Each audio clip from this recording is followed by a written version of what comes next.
हमारे इस काशीपुर क्षेत्र के लोकप्रिय विधायक आदरणीय त्रिलोक सिंह चीमा जी, पूर्व विधायक आदरणीय हरभजन सिंह चीमा जी, मेयर काशीपुर बहन उषा चौधरी जी, भारतीय जनता पार्टी के जिला अध्यक्ष भाई गुंजन सुखीजा जी, प्रदेश महामंत्री शैलेंद्र चौधरी जी, प्रदेश मंत्री भाई गुरविंदर सिंह चंदोक जी, भारतीय जनता पार्टी के काशीपुर क्षेत्र के और इस कार्यक्रम के मुख्य सूत्रधार भाई दीपक बाली जी, पूर्व सांसद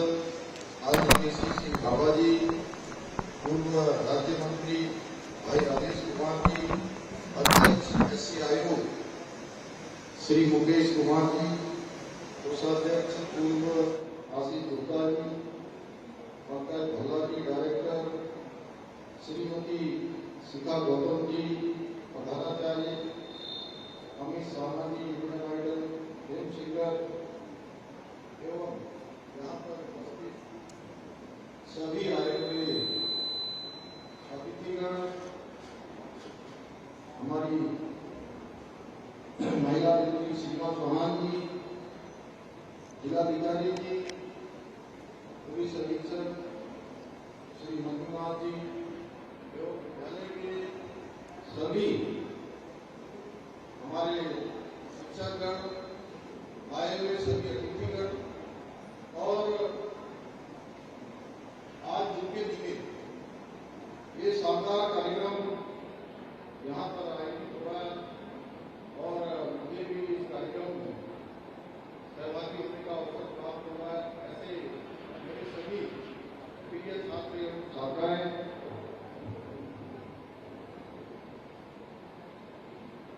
आज इस शिक्षा के पावन मंदिर में आकर मैं स्वयं को गौरवान्वित महसूस कर रहा हूँ। वर्ष 1983 में स्वर्गीय मेजर श्रीमान भल्ला जी ने इस विद्यालय के रूप में इस बहुत की नींव रखी, वह आज एक बट वृक्ष का रूप ले चुका है। अभी मैं आंटी बिंदु भल्ला से पूछ रहा था तो उन्होंने बताया कि नर्सरी से लेकर क्लास 12 तक 1200 से भी ज्यादा बच्चे आज इसमें अध्ययन कर रहे हैं, किसी न किसी रूप में शिक्षा ग्रहण कर रहे हैं और स्वर्गीय भल्ला जी द्वारा रोके गए इस विद्यालय को, इस पौधे को खाद पानी देकर वट वृक्ष बनाने का काम। और अभी आंटी बिंदु भल्ला जी मुझे कह रही थी कि आप लोग मुझे ज्यादा इंटरेस्ट दे रहे हैं, जब हमको बुलाए तो मुझे बताया गया कि आपके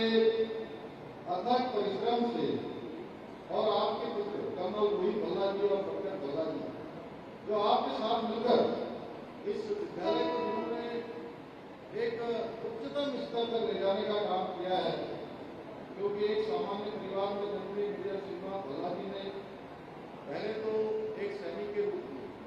देश की सेवा की और फिर बच्चों को शिक्षा प्रदान कर उनके भविष्य को संवारने के लिए लिटिल स्कॉलर्स विद्यालय की नींव रखी। कठिन परिश्रम और संघर्षों से भरा भल्ला जी का जीवन और पुरुषार्थ निश्चित रूप से हम सभी के लिए प्रेरणादायी है। मुझे बताया गया है कि little scholars model United nation school में उत्तराखंड सहित दिल्ली और अनेकों राज्यों के बच्चे यहाँ पर शिक्षा ग्रहण करते हैं। इसके द्वारा भारत और विश्व के स्वर्णिम भविष्य की हमारे ये बच्चे देश और विदेश के विभिन्न मुद्दों पर विचार विमर्श करेंगे। मैं इसमें भाग लेने वाले सभी बच्चों के उज्ज्वल भविष्य की कामना करता हूं और विद्यालय परिवार को और इन सभी बच्चों को अपनी ओर से बहुत शुभकामनाएं देता हूं। मैं लिटिल स्कॉलर्स विद्यालय के द्वारा जो लगातार अनेकों प्रयास किए जा रहे हैं, जिन्होंने अपने छात्रों को ही नहीं अभी क्षेत्र के विभिन्न विद्यालय के छात्रों को भी विशिष्ट का मन उनकी प्रतिभा के प्रदर्शन के लिए यहाँ पर दिया है। निश्चित रूप से यह एक बेहतर भविष्य का निर्माण करने की क्षमता का विकास करके ये श्रेष्ठ नागरिक बनाने का काम ये विद्यालय करेगा। एक व्यक्ति के रूप में उसके सर्वांगीण विकास और उसके उत्कृष्ट समाज के निर्माण में शिक्षा और गुरु ये सबसे महत्वपूर्ण तत्व है, क्योंकि मैं मानता हूं कि सबसे पहली शिक्षा देने का काम अगर कोई करता है तो हमारे माता पिता करते हैं, अभिभावक करते हैं। और दूसरी शिक्षा देने का काम अगर किन्हीं के माध्यम से होता है तो इस विद्यालय के हमारे शिक्षकगणों के द्वारा होता है, गुरुजनों के द्वारा होता है। वैसे भी हमारी जो संस्कृति है उसमें शिक्षा ग्रहण करने का केवल और केवल किताबी ज्ञान अर्जित करना नहीं होता है, ये यहाँ तक सीमित नहीं होता है, बल्कि यह एक ऐसी यात्रा है जिसमें हम स्वयं की और अपने अस्तित्व की खोज करते हैं, लगातार एक अनुसंधान की ओर बढ़ते हैं, लगातार शोधन की ओर बढ़ते हैं। इसके साथ ही हमारी जो संस्कृति है, एक कालखंड ऐसा होता था कि पूरी दुनिया जब शिक्षा व्यवस्था के बारे में नहीं जानती, ज्ञान विज्ञान के बारे में नहीं जानती, ऐसे समय में भी भारत के अंदर नालंदा और तक्षशिला जैसे विश्वविद्यालय हुआ, यानी कि पूरे दुनिया को ज्ञान देने का काम, पूरी दुनिया को विज्ञान देने का काम, पूरी दुनिया को शिक्षा देने का काम किसी ने किया है तो वो हमारी भारत भूमि है, हमारी इसी भूमि ने किया है। हमारे संस्कृति में गुरु है, शिक्षक अपने काम को केवल एक पेशा मात्र नहीं मानते, एक व्यवसाय नहीं मानते, एक प्रोफेशन नहीं मानते हैं, बल्कि पढ़ाना और शिक्षा देना एक मानवीय संवेदना है, एक पवित्र नैतिक कर्तव्य है, जिसमें हमारे यहाँ शिक्षक और बच्चों के बीच में कोई व्यावसायिक रिश्ता नहीं होता है, कोई प्रोफेशनल रिश्ता नहीं होता है, बल्कि एक पारिवारिक रिश्ता होता है जो उनके संपूर्ण जीवन भर साथ चलता है। शिक्षक और छात्र के बीच में जो एक गुरु और शिष्य के बीच में रिश्ता होता है वो संपूर्ण जीवन भर उनके साथ चलता रहता है। प्यारे विद्यार्थियों, एक व्यक्ति बचपन से जिस प्रकार की शिक्षा और संस्कार प्राप्त करता है उससे न केवल उसके परिवार का बल्कि समाज और देश का चरित्र का भी निर्माण होता है, देश के भविष्य का भी निर्माण होता है। मैं अपने प्यारे विद्यार्थियों से कहना चाहता हूं कि हम कैसा कल चाहते हैं, हम कल कैसा भविष्य चाहते हैं,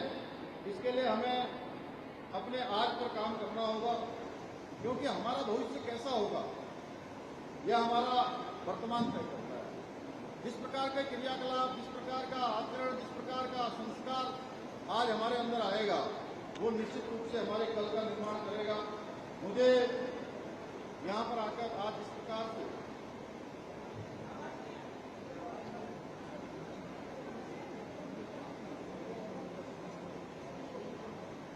मुझे विद्यालय में आकर थोड़ा माइक का प्रॉब्लम है, मुझे आज विद्यालय में आकर अपार हर्ष का अनुभव हो रहा कि विद्यालय के बच्चों के द्वारा जिस प्रकार के यहाँ से प्रस्तुतिकरण दिया गया और जिस प्रकार से आदरणीय प्रधानमंत्री मोदी जी ने इन दिव्यांग बच्चों को, इनको जो हमारे पहले उस श्रेणी में आते थे उनको विकलांग अनेकों शब्दों से हम लोग कहते थे, उन सबको इनको दिव्यांग का, वास्तव में वो दिव्यांग है। और इस मंच पर जो प्रस्तुतिकरण करने वाले बच्चे थे उसमें से दिव्यांग बच्चे भी थे। मैं पूरे विश्वास से कह सकता हूँ कि विश्वविद्यालय के अंदर पठन पाठन का कार्य, जिस प्रकार का संस्कार यहाँ पर दिया जा रहा है वो कहीं न कहीं भविष्य को एक गढ़ने का काम, भविष्य की एक नींव रखने का काम विद्यालय परिवार द्वारा हो रहा है। और ये हमारे इस विद्यालय से निकलने वाले बच्चे, निकलने वाले छात्र और छात्राएं, ये कल के उत्कृष्ट उत्तराखंड और नए भारत का, जिसका स्वर्णिम काल आने वाला है अमृत काल चल रहा है। अमृत काल से स्वर्णिम काल तक की यात्रा को पूरी तरह से संकल्प से सिद्धि तक ले जाने का काम इस विद्यालय के बच्चों के द्वारा किया जाएगा। भाइयों बहनों, आज माननीय प्रधानमंत्री मोदी जी के नेतृत्व में नए भारत का निर्माण हो रहा है। एक भारत श्रेष्ठ भारत का निर्माण हो रहा है और अनेकों कार्य, अभूतपूर्व कार्य जिनके बारे में पहले सोचना भी मुश्किल होता था, उन सब काम को आज धरातल पर उतारने का काम हो रहा है। देश के अंदर एक नई संस्कृति, नया कार्य व्यवहार लाने का काम अगर किसी के नेतृत्व में हो रहा है तो हमारे देश के यशस्वी प्रधानमंत्री नरेंद्र मोदी जी के नेतृत्व में हो रहा है। आज अभी जब मैडम प्रधानाचार्य सिन्हा जी यहाँ से बोल रही थी तो उन्होंने नई शिक्षा नीति का जिक्र किया था और मैं कह सकता हूँ कि नई शिक्षा नीति लाने का काम भी हमारे देश के यशस्वी प्रधानमंत्री मोदी जी के नेतृत्व में हुआ है। नई शिक्षा नीति से स्कूली शिक्षा और उच्च शिक्षा को नए आयाम प्राप्त हो रहे हैं। इससे सभी वर्ग के लोगों को समानता के आधार पर शिक्षा प्राप्त करने के अवसर मिलेंगे। स्कूली स्तर पर कौशल विकास और नर्सरी के स्तर पर बाल बालिकाओं के साथ साथ युवा कुशलता के साथ कार्य करने में भी आने वाले समय में हमारे ये सभी बच्चे निश्चित रूप से सक्षम होंगे। नई शिक्षा की नीति के माध्यम से रोजगार परक शिक्षा मिलेगी, साथ ही प्रतियोगी परीक्षाएं जिनके लिए आज कोचिंग अन्य संस्थानों का शिक्षा विद्यालय के अलावा अनेकों संस्थानों में जाना पड़ता है, अनेक प्रकार की ट्यूशन करनी पड़ती है, बच्चों को अलग से पढ़ाना पड़ता है। कहीं न कहीं नई शिक्षा नीति से प्रतियोगी परीक्षाओं के लिए अलग से तैयारी नहीं करनी पड़ेगी। इस नई शिक्षा नीति में इस प्रकार के प्रावधान किए गए हैं। साथ ही साथ शोध एवं अनुसंधान को भी बढ़ावा मिलेगा और मेरा मानना है कि देश को विकसित राष्ट्र बनाने के लिए ये नई शिक्षा नीति बहुत कारगर सिद्ध होने वाली है। भाइयों बहनों, मुझे यह बताते हुए भी खुशी हो रही है कि जो नई शिक्षा नीति भारत के अंदर लागू हुई है, उत्तराखंड देश का प्रथम राज्य है जिसने स्कूली शिक्षा में राष्ट्रीय शिक्षा नीति को 2022 में लागू किया है। मैं इस अवसर पर उपस्थित छात्र छात्राओं से कहना चाहता हूँ कि आप सभी देश के भविष्य हैं। उत्तराखंड और देश को आगे बढ़ाने की जिम्मेदारी अगर किसी के कंधों पर है तो आप सबके कंधों पर है। मुझे पूरा विश्वास है कि आप सभी अपना कर्तव्यपूर्ण समर्पण और मनोयोग के साथ निभाएंगे। मैं आपके अवसर पर यह भी कहना चाहता हूँ, प्रधानाचार्य मैडम ने यहाँ से बहुत अच्छा संबोधन किया। आपके प्रधानमंत्री जी ने बाबा केदार की भूमि से 5 नवंबर 2021 को एक उद्घोष किया था। उनका उद्घोष था कि 21वीं सदी का तीसरा दशक ये उत्तराखंड का दशक होगा, यानी कि आने वाले 10 साल, ये 10 साल उत्तराखंड की प्रगति के होंगे, उत्तराखंड की उन्नति के होंगे, उत्तराखंड को आगे बढ़ाने के होंगे, उत्तराखंड की गति के होंगे। उस दिशा में राज्य की सरकार लगातार काम कर रही है। ऐसे 10 सालों का एक रोड मैप बनाने का काम उत्तराखंड की सरकार ने किया है। अभी आप देख रहे होंगे 4 धाम यात्रा अभी शुरू हो गई और 4 धाम यात्रा जिस प्रकार से प्रधानमंत्री ने उद्घोष किया कि 21वीं सदी का तीसरा दशक उत्तराखंड का दशक होगा। पिछले साल की यात्रा हुई, यात्रा ऐतिहासिक हो गई। 50 लाख से भी ज्यादा लोगों ने, श्रद्धालुओं ने देश दुनिया में उत्तराखंड आकर देवभूमि के दर्शन के, 4 धामों के दर्शन किए। इस वर्ष की यात्रा प्रारंभ हो गई है। हालांकि केदारनाथ में भयंकर बर्फबारी हो रही है, पिछले 15 दिनों से लगातार बर्फ पड़ रही है। हम लोगों को लगातार यह भी श्रद्धालुओं का संदेश पहुंचाने का काम कर रहे हैं कि आप अपनी यात्रा जरूर करिए। पहले दिन भी 20,000 से ज्यादा लोगों ने वहां पर दर्शन किए। लगातार 15 से 20,000 के बीच का रोज का आंकड़ा आ रहा है। मैं आज इस मंच से आप सबके बीच में कहना चाहता हूँ कि यात्रा हर वर्ष की भांति, पिछले वर्ष की भांति इस वर्ष और विकासपूर्ण होने वाली है। साथ ही मैं यह भी अपील लोगों से कर रहा हूँ कि जो भी यात्रा पर आए हैं, विशेषकर से बाबा केदार की यात्रा पर, वो अपने पहले मौसम का सारा अनुमान लगा ले, मौसम के बारे में जानकारी प्राप्त कर ले, उसके बाद ही वो यात्रा को प्रारंभ करें। हम चाहते हैं कि जो भी यात्रा में आए उनको किसी प्रकार की कोई परेशानियों का सामना न करना पड़े, उनकी यात्रा अच्छी हो, सरल हो, और जैसे केदारखंड में आज बद्रीनाथ का मास्टर प्लान तैयार हो रहा है, केदारनाथ का रोपवे बन रहा है, पुनर्निर्माण का काम हो रहा है, यमुनोत्री पर अभी रोपवे का हमने MOU साइन कर दिया है। उसी प्रकार से केदारखंड के साथ साथ मानसखंड जो बाबा कैलाश की भूमि है, इस कैलाश की भूमि में भी एक पूरे मंदिरों का हमने सर्किट बनाने का निर्णय लिया है। मंदिर माला मिशन उसका मास्टर प्लान तैयार हो रहा है। बाबा जागेश्वर की भूमि से, जागेश्वर धाम से उसकी शुरुआत होने वाली है। उसका सारा काम हमारा प्रारंभ हो गया है। हर जिले के सारे मंदिरों का एक सर्किट बनाकर आने वाले समय में 4 धाम यात्रा की तर्ज पर यहाँ पर मानसखंड की यात्रा होगी। आने वाले समय में यहाँ से कैलाश मानसरोवर तक की यात्रा सड़क के माध्यम से की जाएगी। इस दिशा में लगातार काम हो रहा है, क्योंकि माननीय प्रधानमंत्री मोदी जी के देश के प्रधानमंत्री बनने के बाद लगातार देश के ऐसे स्थान, ऐसे धार्मिक स्थान, ऐसे स्पिरिचुअल स्थान जिनके बारे में लोग सोचते भी नहीं थे, उन सभी का उद्भव हो रहा है, उन सभी को आगे लाने का काम हो रहा है, उन सभी को आगे ले जाने का काम हो रहा है। इसी का कारण है आप ही के बगल में हमारे यहाँ पर रामनगर में छोटे से स्थान पर कोई सोच भी नहीं सकता था कि दुनिया की सबसे बड़ी कॉन्फ्रेंस G20 की राउंड द टेबल बैठक यहाँ पर संपन्न हुई। इसको देश दुनिया के लोगों को देखा। पहले के समय में क्या होता था? पहले के समय में कोई अगर मीटिंग होती थी, अंतर्राष्ट्रीय स्तर की कोई मीटिंग होती थी, तो वो दिल्ली में हो जाती थी, मुंबई में हो जाती थी, या कुछ शहरों का सीमित होता था, समाप्त हो जाया करती थी, लोगों को पता भी नहीं लगता था। इस बार G20 की जितनी बैठकें हो रही हैं, भारत वर्ष के कोने कोने तक ले जाने का काम, देश की जनता को उसमें सहभागी बनाने का काम किसने किया है? तो हमारे देश के यशस्वी प्रधानमंत्री मोदी जी ने किया है। आम जनता को भी उसमें शामिल होने का अवसर बना दिया है। इसके साथ साथ इस वर्ष 2023 को भारतवर्ष के माननीय प्रधानमंत्री जी के अनुरोध पर संयुक्त राष्ट्र ने मिलेट वर्ष के रूप में घोषित किया है,